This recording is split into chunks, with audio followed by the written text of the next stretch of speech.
Good evening, everyone. Am I heard? You are. Well, welcome, everybody, and thank you for coming to our conversation this evening. Living in Simplicity, Discovering the Deep Wisdom of Meister Eckhart, with our special guest, Mark S. Burrows. Tonight's event is a collaboration between the Eckhart Center at Albertus Magnus College and Mercy by the Sea Retreat and Conference Center. Yeah, that calls for an applause, I think. Yeah. And I'll mention this is our first collaboration, but I hope that's the first of many. It's been a joy to work with everybody at Mercy by the Sea, especially Karen, who has been our contact there. Tonight, we're going to have a conversation with our guest about Meister Eckhart, a 14th century Dominican theologian, philosopher, and mystic, and a student of St. Albert the Great, the namesake of Albertus Magnus College. He served as a prior provincial and was twice appointed as magister at the University of Paris.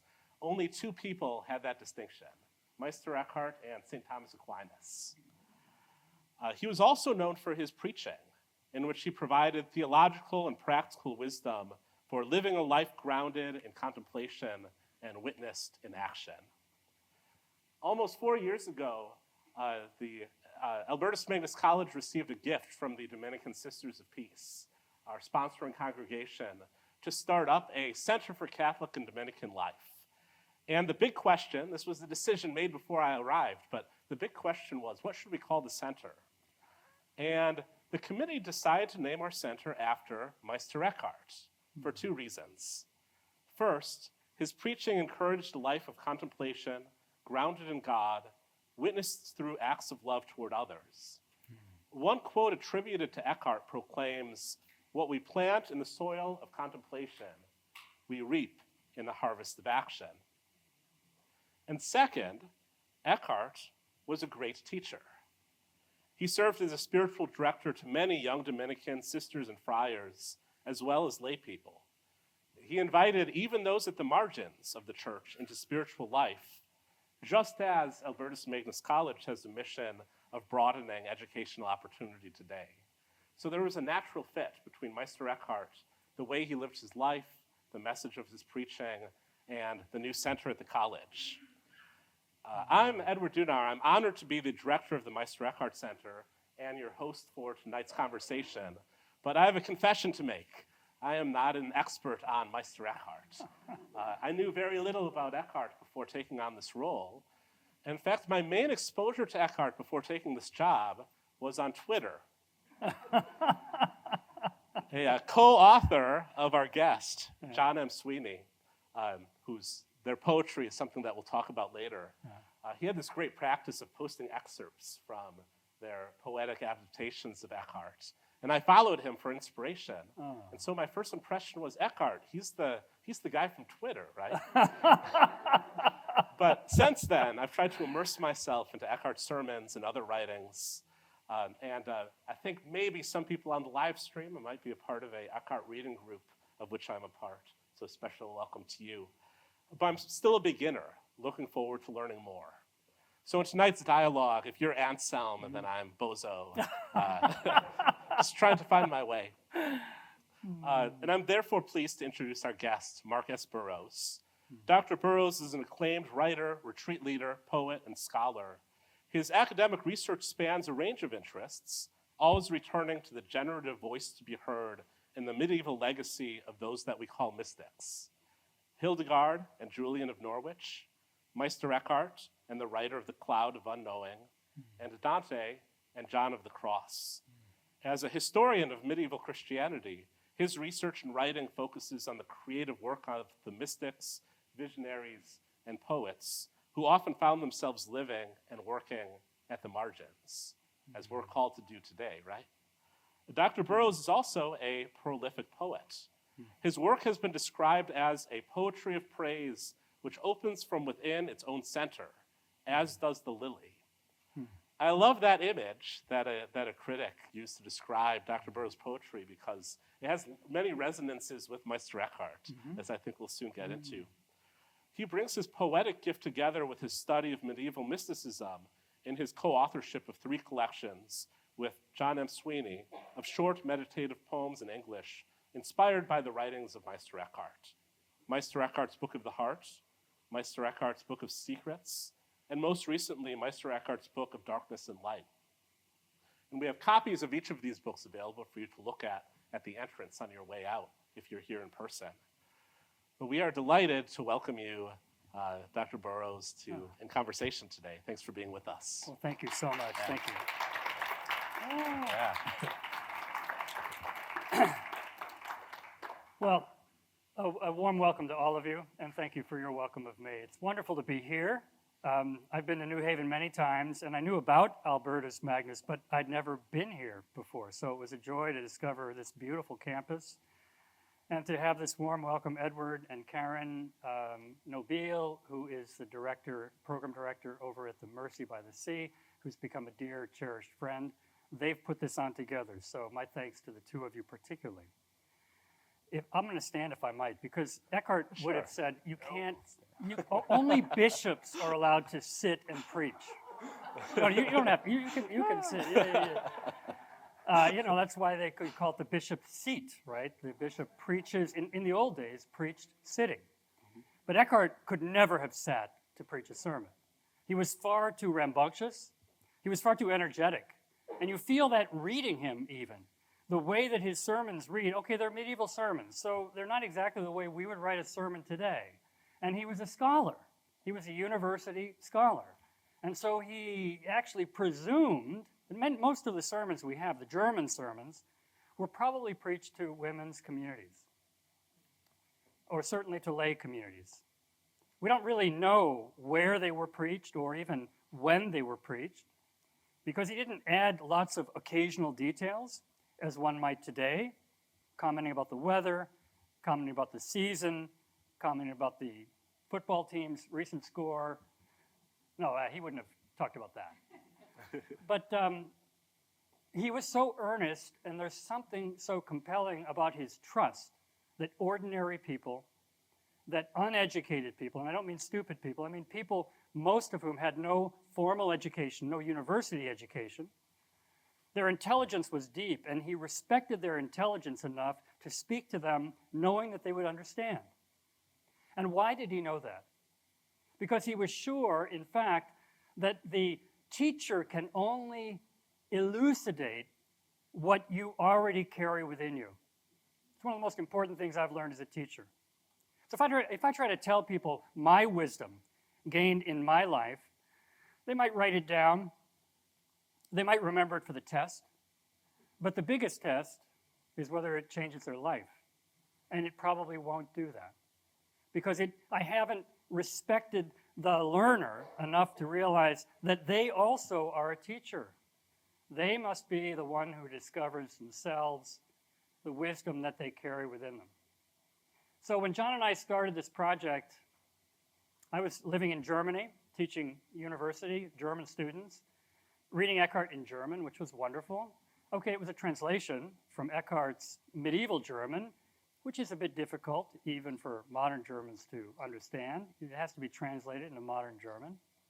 The same with Julian of Norwich, who wrote in English, probably the first theologian writing in English, woman theologian, I should say, writing in English. But her texts, too, need to be translated, because the words don't always mean what they seem to. Words change over time. And what Eckhart might have meant with a word in his time might be very different from what we understand that same word to mean today. I'll give you an example. He made up words because he was trying to find in the vernacular, in his common language, how to touch people in ways they could understand. And one of the ways of doing that is to find new words, words that aren't hardened by people's preconceptions, right? So if I talk to you only in the words that you know, you assume what the word means when I say it. And your assumption may be radically different from mine. But if I make up a new word that you've never heard, and then I explain to you what this word is about, you'll never forget it. One of those words was Wirkung, the work. And he called it Wirklichkeit, also another word that comes from Wirkung. Wirklichkeit was a word that didn't really exist in Eckhart's day. So he took that word wirken, the verb to work, and he created this noun, Wirklichkeit, the experience of work. But he meant by that not a common understanding of work, because he was convinced that God is working in everything, in your life, in every part of your life. God is there, working. You may not be aware of it. And in fact, Eckhart would say your vocation is to become aware of what God is doing in your life. And why should you look anywhere else to find that, right?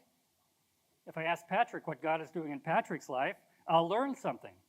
But if I assume that Patrick's working, God working in my life ought to be the same in your life, we're in trouble. Now, Because you're far more interesting. Now, one of the themes of the retreat that you're about to hold is Eckhart's expansive notion of God. Oh my goodness. So a part of what Eckhart is doing and using words in different ways is even in some cases trying to move beyond the word God as something that can confine the full divine reality. Right. Could you talk a little more about that? What does Eckhart mean by God? How does Eckhart want to expand that notion of God? Great question. And he does that by tricking us. He does it by tricking us. There was a great Cistercian theologian who wrote a beautiful book on Bernard of Clairvaux. I spent a lot of my life reading Bernard's sermons, 12th century theologian, saint, mystic, Jean Leclerc. And he said about Bernard, he said, the art of writing is the art of astonishing. The art of good writing, you could add, is the art of astonishing, right? And that's what Eckhart's doing. So he would say things like this: you must lose God for the sake of God. Or even more strongly, you must renounce God for the sake of God. What do you mean by that? Well, that would get people's attention. It got your attention, right? But imagine if a priest is standing up in a church, and you'd never heard that before, and you expect the priest to say, you have to learn your catechism, you have to understand the teachings, the church's teachings about God. Eckhart would say, baloney. You need to understand what it is to encounter, not just the God you think about, the God you even believe, but the God beyond God. The God beyond God. That's a phrase that he used that a great contemporary Protestant theologian named Paul Tillich made central to his understanding. And what Eckhart meant by that you must renounce God for the sake of God, is you must renounce all those ideas you have about God that are just that. They're ideas that you have about God, right? You may have some ideas about me. And you might be surprised that I don't fulfill those ideas, right? That when you meet me, I'm not quite like the ideas, like the things, the beautiful things that Edward said. Well, they might be true, but they might not be. You have to find out. That's Eckhart's point. Now, what he does, he talked about God and he talked about Gottheit, usually translated as Godhead. I think it's a wrong translation because Godhead sounds like something wooden. It sounds like something stiff. And Eckhart meant this is the most alive thing you could find. So I've just begun rendering this because actually in the German, in his German, Gottheit means the godness of God. That's what he was interested in. So he didn't care much about the God of doctrine. Wasn't wrong. There's nothing wrong with it. But it's on the surfaces, right? The real God is the God we experience when our life has been shattered and we find a power we never knew we carried. We find a light in a darkness we thought was going to strangle us. We find a glimmer of hope in a time when our life has been shattered. That's the God Eckhart was talking about. And therefore, he said you have to lose God for the sake of God. But he said something else, Edward. He said you have to lose yourself to find yourself. In fact, he was very keen on this, but the self is the biggest problem. He's in the early 14th century. I mean, we have bookstores full. The biggest, over my life, when I started teaching long ago, do you still have books? Well, you have bookstores in New Haven. Okay, you're lucky. We have a campus bookstore too. Yeah, so- okay. A lot of places don't Library. have bookstores anymore. But in the old days, there was a chain called Borders. Remember Borders? And when Borders opened, probably in the 80s, they had a big section on religion or theology, and then I think it changed it to religion, and a small one on self-help. When Borders closed, they had a few books on religion and a huge section called self-help, right? And there was something interesting in that. There's nothing wrong with self-help, but Eckhart would say, look, if you're looking for a technique or a method to help you find your way, forget about it. Because what you're going to do is you're going to find the way, and you're going to lose God. And if you want to cling to the way, and you lose God, what gain do you have? So if I'm a congregant of Eckhart, Yes. I'm in the congregation, I'm hearing this, how do I apply this to my spiritual life? Yes. How do I take this notion that I need to put self aside? How do I need to take this notion that I even need to move beyond my ideas about God and apply it to what I do every day in my faith life? Well, Eckhart would say a couple of things. One is that everything matters. Everything. Every moment in your life, everything that you look at, everything carries the fullness of God. But you have to have the eyes to see it. You remember hearing that from somebody, another teacher? For those who have eyes to see, let them see. For those who have ears to hear, let them hear. Jesus. And he's drawing on an ancient prophetic tradition. Eckhart would have said the same thing. He never used quite those words. But if you really want to see, then use the eyes you've been given. Not the eyes that your teacher has, or your mentor, or your friend. Use the deep eyes that you have. And so Eckhart talked about this sense of discovering what he called the ground. And he used a very simple German word.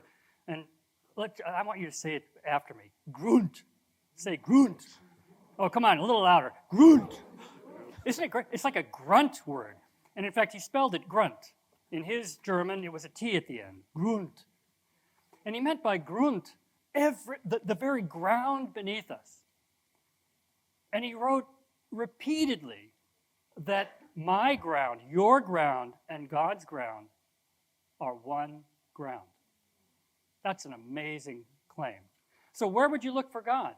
If you look beyond your own ground, beyond that deep anchor that is always in your life, waiting for you to find it. So Eckhart played with his hearers. And he would have played with us tonight. He would have not told you an answer to a question. He probably would have asked a question, or two, or three. And he played with himself. He'll sometimes say, there are 5 masters who've answered this question. And he lists them. He goes through them in order. He doesn't name them ever. And one of them was always Eckhart's own position. And he'd say, of course, all of these are ridiculous. All of these are ridiculous. None of them is fully true. Because Eckhart knew that we never get to the deepest place of truth. We're always moving more deeply into it. So what can we do? Eckhart would say, do nothing. And he meant that really, literally. Do nothing. Because God is nothing. Does that shock you? Well, think about the English word. How would you hyphenate that word? No thing. It might be hyphenated nothing, but Eckhart would say, no, God is no thing. And if God is no thing, and you certainly are no thing, right? You're not a thing. So who are you? Who are you? Eckhart, in one of his talks to the young novices, when he finished his first round of education, his community in Erfurt, in the eastern part of Germany, where he trained, where he'd gone through his formation as a Dominican, invited him to come back. Not just to come back, but to come back and be the prior. He was in his early 30s. This was astonishing. This is just an astonishing thing, right? And he gave a series of talks, which thankfully somebody wrote down. They're called the Talks of Instruction. I commend them to you. When you read them, you feel like it could have been written this week. They're so vivid and so on point. And in the fourth of these talks to these young friars, these young novices, he said, I wish that people could pay no attention to what they do and all their attention to what they are. Not who they are, but what they are. As vessels who carry God, the godness of God, the fullness of God. And how does he describe God? He shocks. He says, well, God is a still desert, a silent desert. God is a word. This is one of my favorites. Well, God is a wilderness. God is an abyss. God is nothingness. But the one that arrests me most of all is God is an unspoken word. Think about that. I mean, have you ever heard somebody describe that of God? No, God is the Word. Right? The speaking Word, the one that spoke the creation into being in the book of Genesis. And God said, let there be, what's the first thing God creates? Light. Light, right? Or Jesus, the Word incarnate. All the ways we've used word. And Eckhart says, well, yeah, okay, but God is an unspoken word. We haven't heard. We can't hear this word in the way that we hear other words. Because if we could hear this word in that way, it would already be false. It wouldn't be true. Because God is more than that, different than that, other than that. I have two questions as a follow-up. Yeah. I'm detecting two paradoxes Yes. of sorts I think we need to lean into. I'll start with the first one. Being still, being in nothing, actually would seem to require quite a bit of self-work. Yes. Because our minds can't help but come up with images. Our minds can't help but try to conceive of ourselves in certain ways that are then limited. So it seems as though what Eckhart is implying is this constant practice of self-emptying, Yes. which is itself kind of effort. It is. What's that like? Well, How do we achieve that? He invented another word, Gelassenheit. It's a beautiful word, isn't it? Gelassenheit. So he took a verb, lassen, to let. It's a very common word, like wirken, to work. When I said he made up words, he didn't make up complicated, esoteric, transcendental words. He took common words, and he said, Gelassenheit. What is Gelassenheit? I would translate it as letting be-ness. Letting be-ness. Gelassenheit. And so, in a way, it's a wonderful question that you're asking, Edward. How do we do this? Eckhart would say, you don't do it, you unbecome. It's another word he used. Entwerden. You unbecome. Because God is unbecome. God doesn't live into the things, the becomings that we can imagine. There's something deeper about God than all of that. So Eckhart never criticized the sacraments. He assumed them. He's a priest. He's a medieval priest. But he was sure that if you just clung to the sacraments, what you would get is a sacrament. But you might not ever experience God in the sacrament. And so for him, and in his day, people weren't rushing from one Eucharist to another.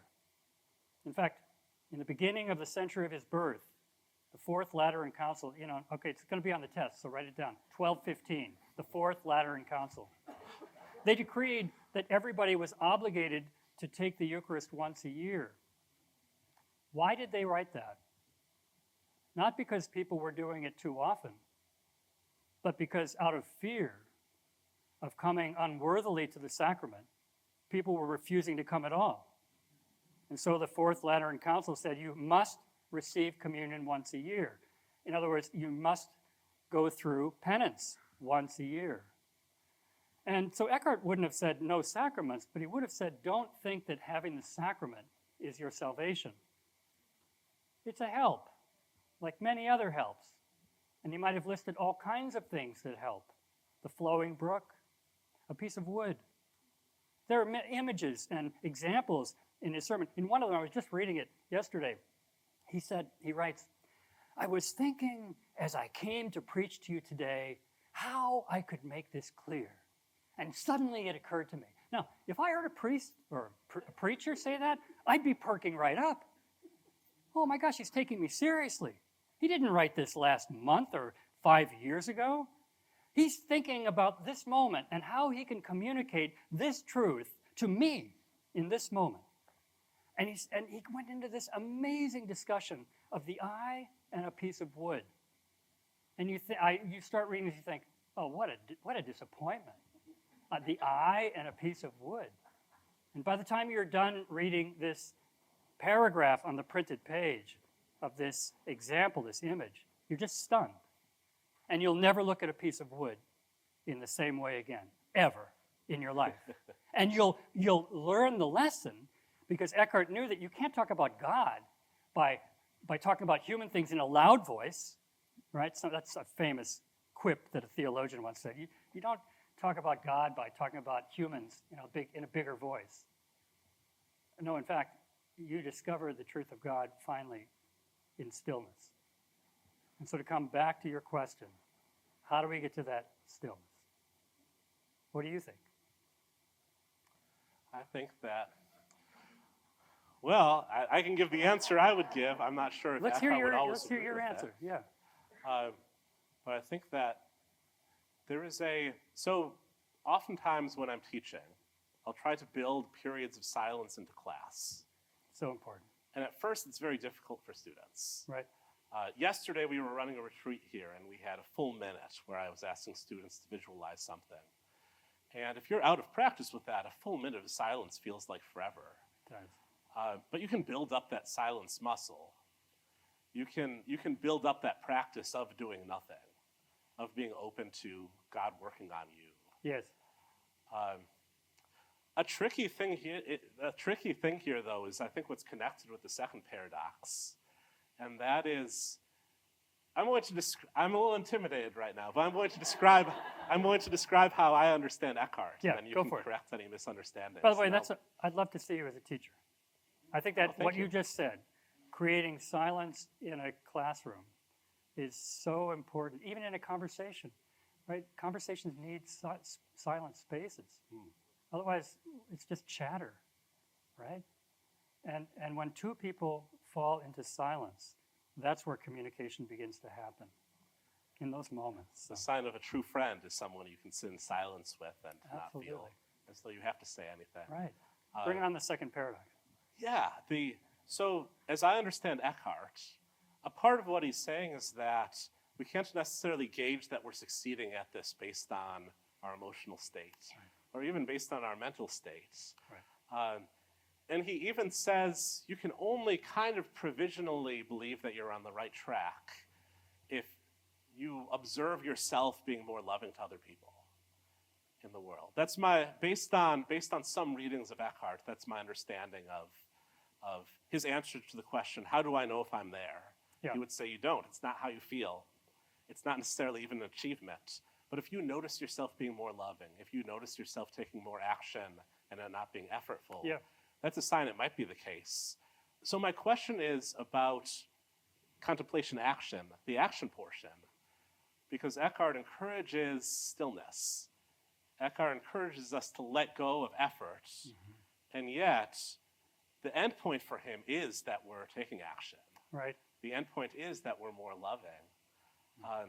And one sermon that comes to mind that illustrates this, I think, and again, I'd love to hear your take on it. He preaches on Martha and Mary. Oh, gosh. Famous sermon. Yeah. A wonderful sermon because he turns the common interpretation of it on its head. Yeah. Because usually we read this and say, oh, Mary is the model, and Martha's concerned with these worldly things. But Eckhart says, no. In fact, Martha is farther along in her faith journey, and she's questioning Mary because she's concerned that Mary is just going to stop with Right. kind of a subjective experience of contemplation and not move on to action. And Jesus said, correct anything I'm getting wrong You're here. getting it exactly right. Jesus' exhortation is, Martha, you're worried about so many things, but Mary's on the path. She'll get there. Right. So how should we understand action if stillness needs to be the starting point? Yeah, it's a wonderful, great rendition of that sermon. It was, that text from the early Christian centuries was a text to lift up the contemplative life. And by contemplative life, from Gregory the Great on, contemplative life are the women and men who are in religious life. They're the highest ones.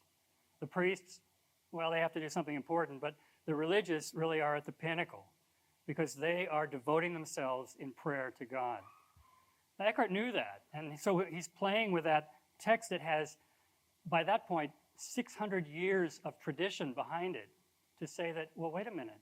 No, the real contemplative, as you just said it, is the one who's so grounded in the being one with God that all they can do is to live a life of service. But they're not doing it to gain anything.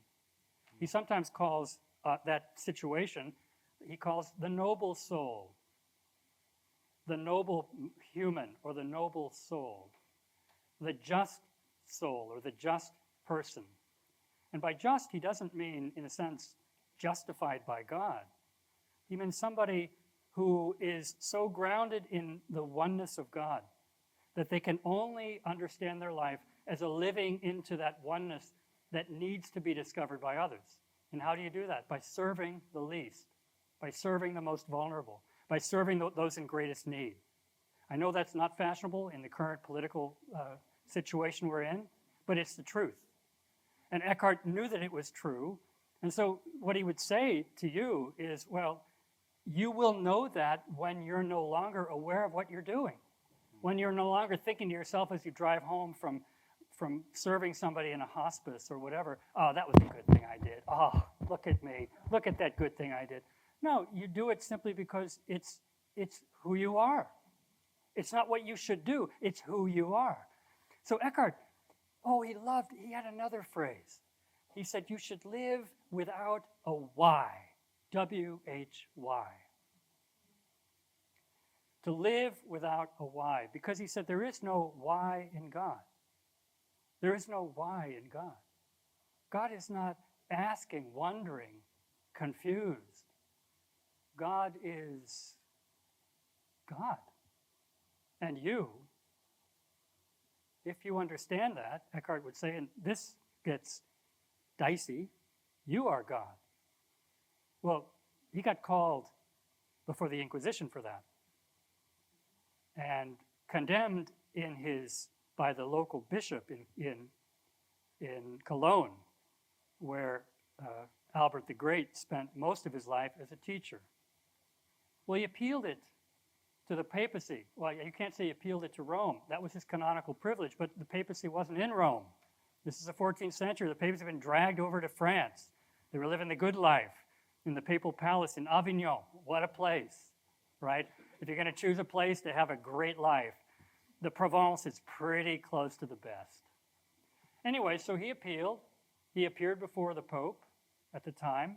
He stated his case. We have the record of his defense of 28 propositions, 28 sentences that were either considered heretical or dubious. And this was one of them, that you are God. If I said that, you'd say, he's either been smoking something, or he needs a vacation, or he's just deeply confused.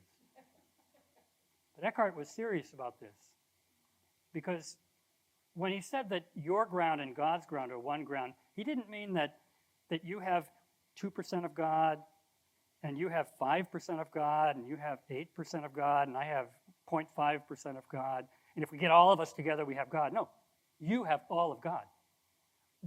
All of God's godness is in you. So in a sense, yes, if you understand that, then you are God. The question is, how can you get the you out of the way so that God can be God in you?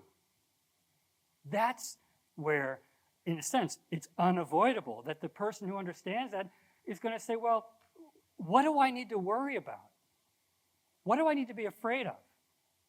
What do I need to be wanting if I can open my life and be, well, he would say, free and joyful? He did say there are characteristics, that if you find someone melancholic and distressed, they haven't gotten there yet. And he didn't mean to diminish melancholy or distress, but to say that that's not where we're invited to end up in our life. So yeah, in a way it's letting be-ness, or letting go-ness, and letting God-ness in us. Isn't that beautiful? This seems very productively countercultural to our current moment. Totally. Because it feels as though right now the cultural current is to try to optimize, to try to achieve a kind of the best self in some quantifiable way. Right. What Eckhart is, in a way, saying is give up yourself to realize that God is within you. Right. And that's a gift. That's not something you achieve. It's not something you can make happen. It's not something you can achieve, and it's certainly not something that you should boast about, right? That you should feel inflated about. I mean, in some ways, Eckhart is so countercultural in his own day and in ours. It's not that it sounds outrageous to us. It would have sounded outrageous in his own day. And he would have said things like, well, he was asked by the friars in, I think it's the third chapter, the third talk in the Talks of Instruction, where is it best to find God? And Eckhart said, well, what do you think? He's always asking questions. Well, what do you think? Well, I think it's in my cell, my friar's cell. Or another said, oh, it's in church. Eckhart would say, well, this is what I tell you. By no means! And, you can kind of hear him raising his voice. And he says, because if you can only find God in your little room or in church, then what you found isn't God. Because God isn't there. God is everywhere. So if you can't find God walking down the street, in a conversation or an argument with a friend, in a moment of anxiety or joy, if you can't find God there, then whatever you think you found when you do find God is not God. Wow, right? So living without a why. I love that phrase, without a W-H-Y, because there is no why in God. God is why-less love. That's my version of Eckhart. He doesn't quite say it that way. God is without a why, and God is love. So God is the without a why love, why-less love. This is a good segue into my last question. I'd like to open the discussion up to the room in just a moment. But you're describing Eckhart and his use of language, the beauty of his language, his invention of new words to break through our preconceived notions. Yeah. And this gets to the beauty of the poetry that initially introduced me to Eckhart, that you and John worked on. Yeah. So my question is, what was that process like of adapting Eckhart into poetry? Because I have to say, when I sit down and I read a sermon of Eckhart, it's hard. There are little kernels of poetic beauty. Yeah. There are even little kernels where you can see his personality, and that's fun. But it's a dense text. But what you and John have managed to do is you've managed to get to the heart of the matter, but also to find those seeds that invite people into those deeper insights. So what's your secret method for doing that poetically? And if you want to, so at your tables on the other side of the larger paper, there are some poems that Dr. Burrows requested that that you we take with you. distribute to them. Let me answer your question before you start reading. So put it back, turn it over. I'll turn it over. Sorry. That's all right. I was just so excited to share your poems that It's like this. I'm a preacher. I'm an ordained clergy person, and it startled me when I was very new in the profession as a preacher that I would spend so long preparing a sermon. 8 hours, 10 hours. I'd be thinking about it all week. Saturdays, I'd lock the door, turn off the phone. We didn't have cell phones. And I'd write the sermon, and I'd deliver the sermon. And inevitably, somebody would come through the line afterwards, shake my hand and say, oh, that really moved me, what you said. And I said, well, what moved you? And they'll tell me something that I didn't say. No, I'm serious. That happens almost every time I preach. And what I learned from that, I'm getting to your question. This is an Eckhart answer. What I learned from that is that we find what we need to hear. And sometimes we know more than the preacher. because she or he didn't know what we needed to find. But you found it in your own way. So when we were writing these poems, we were trying to practice that. You know, what are we finding when we read a sermon like this? What are we hearing? We tried to stay very close to the thought world of Eckhart, the way that he envisioned things. And we tried to weave. So if you go to the back of each of these books, there's an index, and it will tell you, You Don't Know is from the Book of Divine Consolation, and it gives a page number, so you can go and check it out. What you won't find are the words in our poem that are Eckhart, just the way Eckhart put them. But there will be a seed of thought, or perhaps a phrase. It might even be a whole line. And a few of the poems are almost verbatim, but mostly it's living with Eckhart's thought and finding a way of expressing it in a manner that touches us. In the same way that when you hear a sermon or a talk and you're desperate in your life, you will hear what you need to hear. You will find the wisdom that you need to find. And if you don't find it there, you'll go down the street. And you know, that's one of the reasons what happened with the Dominicans. This is a historian in me. It is a long answer. But the parish structure was inviolable from, you know, where did they get the parish structure? Well, they got it from the Romans. It was the way the Roman Empire was structured, with dioceses and parishes. It had nothing to do with the church. So when Constantine aligns himself with Christianity, and the church acquires a status of it wasn't yet enforced as a religion. That came a little later under Theodosius. But that the church is the privileged religion now of the empire, the bishops just said, well, look, we've got a structure. We'll just use it. Every diocese will have a bishop, and every parish will have a priest. Well, they couldn't do that at the beginning, but they gradually, as the church grew, they were able to do that. And that structure held all the way to the 13th century, when something decisive happened. Two crazy lovers of God came into the picture. One was named Dominic, and the other was named Francis. And they both beseeched the Pope because there was a prohibition of any new orders, because there were too many. There weren't enough people for the orders. They were completely overrun. The Cistercians, which began in 1090, by Bernard's death in 1153, there were almost 800 Cistercian abbeys across Central Europe. 800. He founded 68. Bernard, by himself, walking around central France and parts of the Rhineland. Anyway, I'm getting to the point.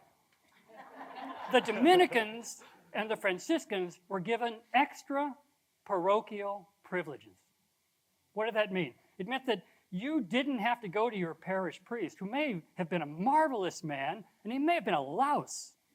You didn't have to go to listen to his sermons, which may have been just drivel, or they may have been great. You could go down the street to the Franciscan priory or the Dominican priory, and you could check that out. This was a transformation of pastoral care in the 13th century, because suddenly there was competition, right? The priest knew that when you went down and became part of the Dominican worshiping community, that's where you're going to give your tithe. So they got serious. It's a wonderful story. Now, how did I get on this? Eckhart. Poetry. Adaptation. Yeah. Preaching. Poetry, yes. Yeah. So Eckhart was an astonishing preacher. And he knew it. And people knew it. They flocked to hear him. They'd never heard anything this marvelous and outrageous, and in the midst of it, they knew that he cared for them, that he was talking to them, not generically somehow, and that somehow his charism was more interested in communicating than proclaiming. And that's a different thing, isn't it? Because anybody can proclaim, especially if people can't talk back, right? But to communicate, you have to be vulnerable. You have to open yourself. You have to risk saying things that you hadn't thought before because somebody else is thinking them, and you feel that, right? So the first poem I want to read, it's not on your sheet. It's each of the books how do we do this? We just started it, and I was living in Germany. John was living at the time. Where was John? He was either in Chicago or Michigan. He's moved around a lot. And he wrote to me in Germany. He said, I think we should write some Eckhart books, an Eckhart book together. And I said, oh, yeah, well, so what's that going to look like? And John is a third-order Franciscan. I said, well, what are you messing around with Eckhart? He's not a Franciscan. Yeah, but he's important. I said, yeah, I know he's important. Well, what came on this gradually? And I would begin sending these very elaborate, long poems. It's my style. And John would send them back and say, shorten it up. He's a great editor. Shorten it up, Mark. Get to the point. So, and that it began to evolve. I still have some of those early poems. They're great poems, but they're not great as devotional poems. These are poems meant really, you take one of them like a koan, and you take it and you reflect on it, and you turn it around.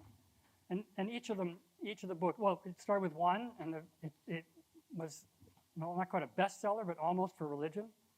So the press said, could you do another? We said, sure. So we did a second one, and then a third one. We're working on a fourth one, which is quite different. I won't say anything more about it, but look for it next year. But this is the opening poem. It says, setting forth together. Let's be clear about one thing. You are your own best teacher. I can only tell you what I know, but you'll need to discover it for yourself. So don't expect me to tell you what to think or how to live. I'll share with you the truth I've found, that life is full of a darkness that can enlighten you in its own way. There's a thread there to guide you, but to find it, you'll need to look within yourself. When you do, seek the light that shines out of the darkness. And be radiant for those who long for hope to brighten their journey. Setting forth together on what you'll discover is a wayless way. That's a phrase of Eckhart's, a wayless way. And where did we get that? Well, light out of darkness is a phrase that Eckhart didn't invent. It comes from St. Paul, from the second letter to the Corinthians. That he has a kind of a midrash before there was a midrash on the Genesis story. And he said that Christ is the light that comes, what's the preposition? Out of the darkness, right? The first words of God, let there be light, and God takes the light out of the darkness. It was already there. He separates light and darkness. And Paul ingeniously noticed that. And Eckhart picks up on that simple, profound thought that the light is in the darkness, right? You don't have to go find a light and shine it into the darkness. That will do nothing for you. That will do nothing for you. No, the harder work, the deeper work, and the urgent work is for you to face the darkness long enough, trustingly enough, until you discover the light that's been there all along. And why do you discover it? For those who are in the darkness. It's not just for you. And that's where you move from the inner, the contemplation, to the action. Eckhart knew that if we start with action, first of all, we'll burn out. He didn't invent that word, but it's a good one. If you focus your whole life on action, it's only a question of time, and not a lot of time, until you burn out. The needs are too great. The pressures are too extreme. And the demands are overwhelming. No, you have to find that inner light. And when you find that inner light, unavoidably, you'll open your life to serve others and to help them do that very same thing. Not by telling them about the light, but by waiting with them in the stillness until they find that light with you. That, my friends, is ministry. Speaking of that inner light, I'm detecting insights in the room. I'm detecting questions in the room. And so Sister Kathy and Sister Ann have microphones that they'll circulate with. And I would say we have time for 3 questions. Great. And if you are online, You can type your Thanks, question Chris. into the chat box, I'll go over to- and Sister Susan will relay it to the room. Great. We're blessed to be joined here by virtual presence as well as in-person presence.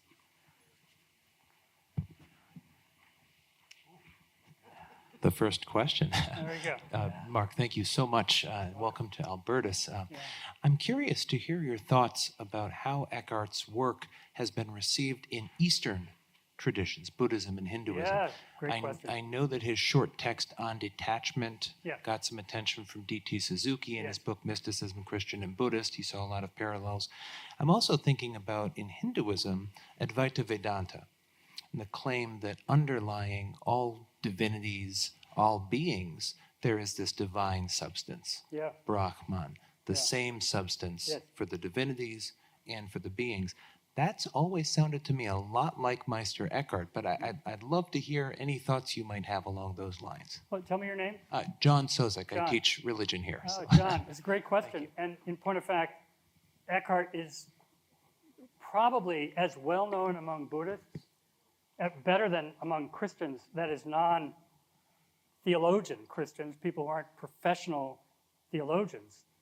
I mean, when we moved back to Maine, we live in Midcoast, Maine, Camden, beautiful little harbor town. Some of you may know it. And I offered, the third book had just come out, and I offered a day retreat at our church, Congregational Church. And 150 people came. This is a small town.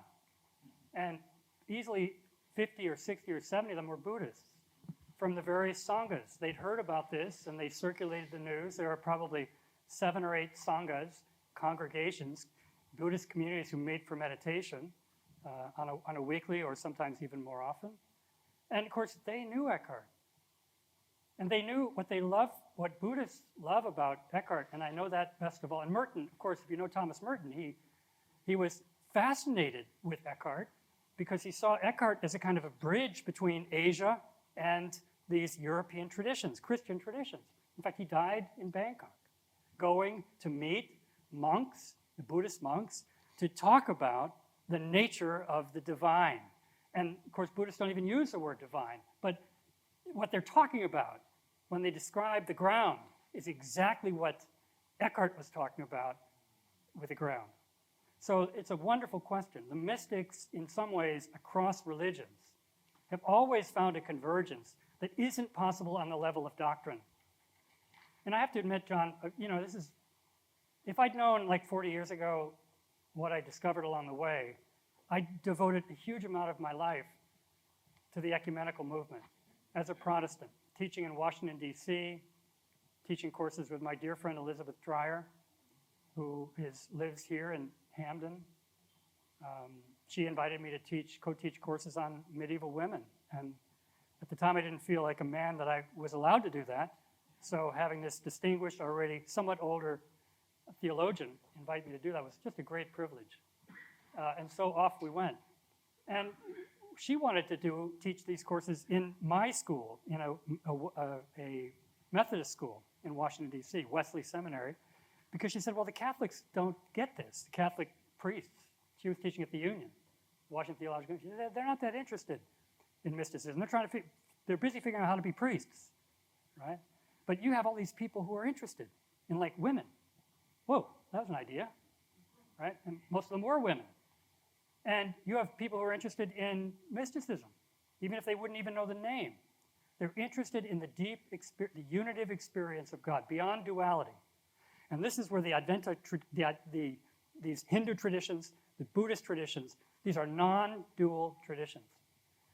And we remain, I would say, lamentably, anchored in dualisms in Christianity. And right now we're living in a political world that's all it knows is dualisms, binaries, right? One or this or that. And Eckhart would say, well, why do you choose? Why either or? Why not both and everything else, right? Because that's where God is. God is not in the either or the or. God is the both and God. That's good. It's not Eckhart, but that's what he was getting at.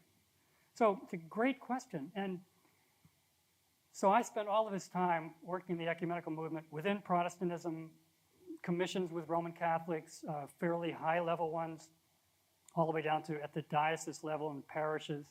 And it was good work. But I feel in retrospect we were scratching in the wrong direction often, because we were trying to find ways that theologians could agree with each other, that church leaders could agree with each other. And that's important. I would never gainsay that. But when the barn is burning down, you don't sit down to have a conversation about what wood you're going to order to rebuild it. You get the buckets of water, and you get active. And this is where we are now. So is the ecumenical movement still alive? Barely. It's on life support.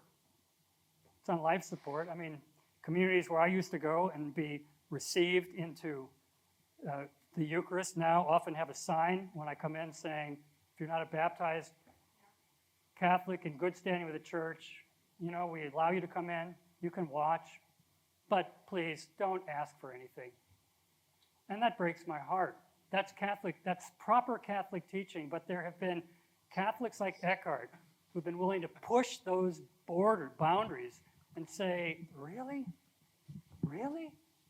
If a man is hungry? And this is what John Ford, a wonderful ecumenical Catholic theologian at Catholic U, I taught classes for years with John.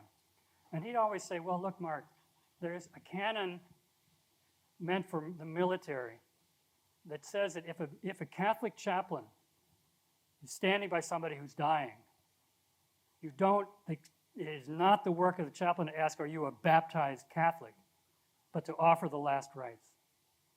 Why? Because in extremis, all the rules of the church are gone. And that's the wording in the old canon. In extremis, these carefully formulated teachings are no longer valid. And John would say, we're in extremis. And I think he's right. We're in extremis right now. So people aren't really wondering about how Catholics and Protestants, or Protestants and Pentecostals, or evangelicals and whatever, most people aren't worrying about that. What they're worrying about is whether they're going to find sustenance to get through the day. Physical sustenance, emotional sustenance, spiritual sustenance.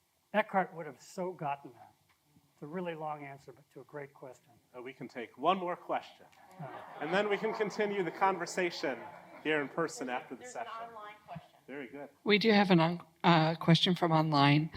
Do we know what in Eckhart's personal life, what darkness he endured that would germinate and bear for us such universal wisdom and light? Well, he lived with the church in his day. No, I'm not trying to be cute. And it was a difficult time. So, he could have become a professional theologian, but he was a great administrator. So those of you who've I know some of you have given parts of your life to administration. Eckhart would have applauded you. And he would have said, well, that's sometimes the hardest work. So he administered a whole province while he was provincial of this house, of Teutonia, traveling by foot to parishes, to Dominican houses all across central and northern Germany. And after he had made his fame as a theologian, he was appointed quite unusually to a position in Strasbourg, which was a German-speaking city. It's now part of France, but it's bounced back and forth with every war between the French and the Germans, and there have been a lot of them. Now it's French. At that time, it was German. And Eckhart was appointed to do two things: to visit the Dominican convents, and there were hundreds by that point, across central Germany and Switzerland. And that's where most of the sermons he preached came from that time. Did he write them down? Probably not. He probably had a wax tablet with some notes. But it was somebody sitting in the back who was transcribing the sermons so that we have them today.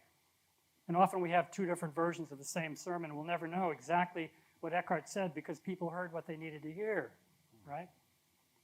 But the other thing, and this is why, did you know darkness? He knew that the church was literally persecuting women, particularly the Beguines. Who were the Beguines? They were trouble. Because they knew that if they became members of an order, whatever order, however generous the order, they would lose a lot of their freedom because of the church's structure. So the Beguines organized themselves in small communities, and they were all across central Germany, Europe.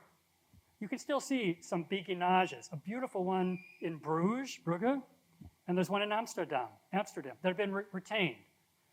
Those are two exceptional ones. But these women lived together. They supported themselves in Flanders, in Belgium, and the Netherlands, often by making lace, which was a big commodity in the trade market of the day. And they had freedom. They didn't take lifelong vows. They took annual vows, right? And they were being brutally persecuted by the church. So somebody had the good courage and wisdom to say, let's send Eckhart there.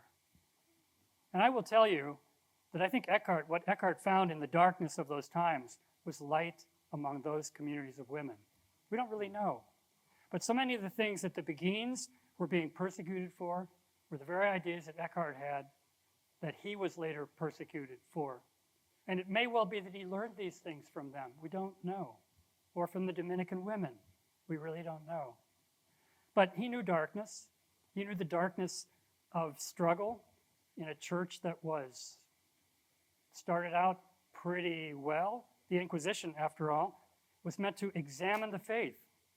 But within 15 years, it was given to the Dominican order as a kind of, I hate to use the word witch hunt in the current climate, but that's what it was, finding dissident people, many of them women, and persecuting them, often taking everything from them but their life.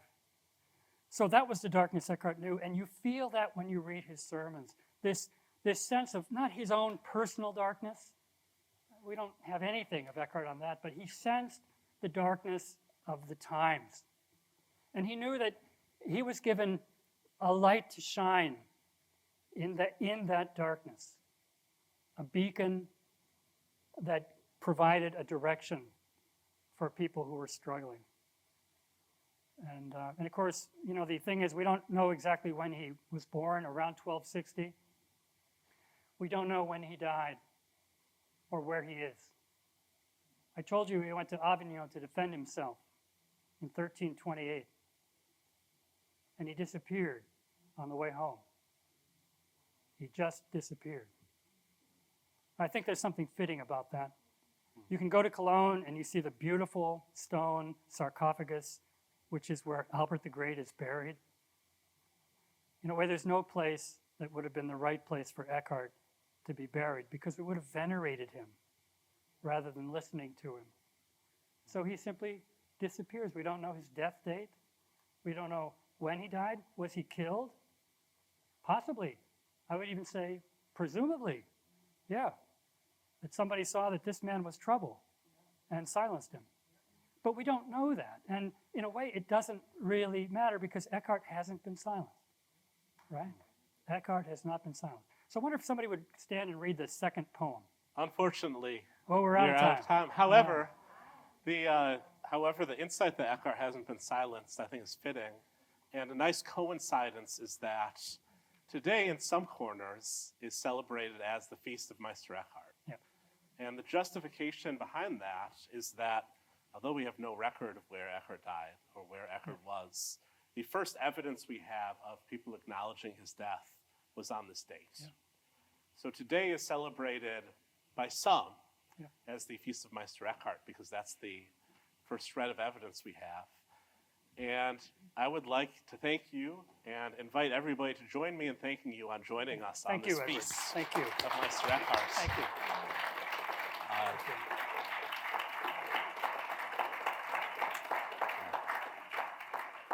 There are several people I'd like to thank, and then also just two quick announcements, and then an encouragement to talk afterwards. And I'm sorry we weren't able to get to the poems on this page. Will you take them home? But please take the page and look at it right now. Take the poem home, but turn to the other side. If you liked the voice that you heard today, Reverend Mark S. Burrows, He is giving a virtual program sponsored by Mercy by the Sea on May 13th. And this page has more information on it. If you are at home, if you go to the website mercybythesea.org, you can find more information about this upcoming retreat. Also on your tables, there is a smaller card with 2 upcoming events from the Eckhart Center and from Dominican Ministries here at Albertus, both of which have some sort of connection to our conversation today. So next week, Tuesday, Dr. Natalia Imperatori Lee is coming to talk about the voice and authority of women in the church. Ooh. And in light of how we ended about Eckhart's advocacy of women's voices and freedom in the church, I think this is an important message. And Dr. Imperatori Lee is quite fantastic. On the 14th, we're going to meet in the Contemplative Garden, or if it rains, the chapel, for a Meister Eckhart Tenebrae. Ooh. This will involve readings of Darkness and Light from Meister Eckhart and from the poetry inspired by Meister Eckhart. Thank you. Information about this is on the card. If you're online, you can go to the website albertus.edu/Eckhart for more information and to RSVP. Thank you so much to our guest. Thank you to Mercy by the Sea for your collaboration and partnership. Thank you to my colleagues in Dominican Ministries.